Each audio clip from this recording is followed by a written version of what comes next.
Could you give me an idea of what you would see as sort of the main teaching points, and what were the main points you would make about that if you were explaining it to the audience? Well, one of the key objectives of that first visit is to obtain consent to continue the discussion.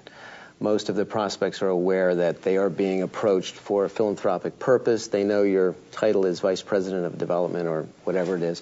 Right. And by obtaining their consent to have a continued relationship and discussion, they've essentially given permission to eventually ask them for money, and that's something you want to establish on that first visit. So in a way, you're closing for the continuation of the relationship. Exactly. For permission to come back and do more.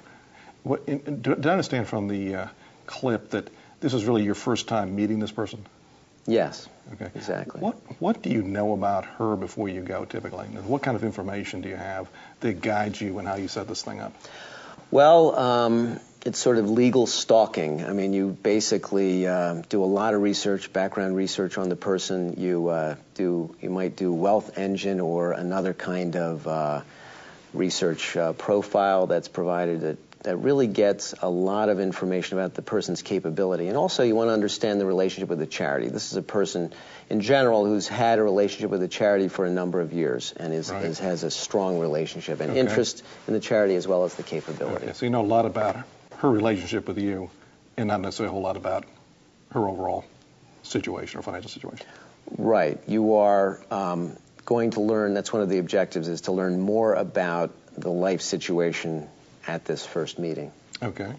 Well, thanks a lot. Now, what about the second scenario? What are we going to see here? Well, you know, many gifts are closed in very informal settings. And when a prospect feels comfortable, and the fundraiser is also comfortable, it will elicit a very confidential response from the prospect, and you will learn more about their philanthropic intentions, and you can actually close a gift in those settings. Great. Thank you very much. Let's look at the second scenario now. So, Jane, how are you doing? Parker, I'm doing really well. You did a nice job on this. We did one at a local hospital a few weeks ago. We did not have half the turnout that you did. Great job. Thank you. I was wondering if you have a moment, can we just talk a little bit about my endowment fund? Of course. What can I tell you? Well, I just wanted to make sure that it only goes to children who really need the funding. It's important to me. No problem. So you would want it to go only to help children in desperate situations, those who have extreme financial need. Exactly. I just want to make sure that my funding makes a difference.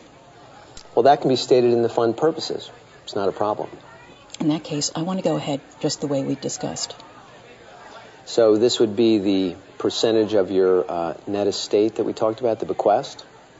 That's it. I think we should go ahead with it. Just let me know what the next step is. Thanks.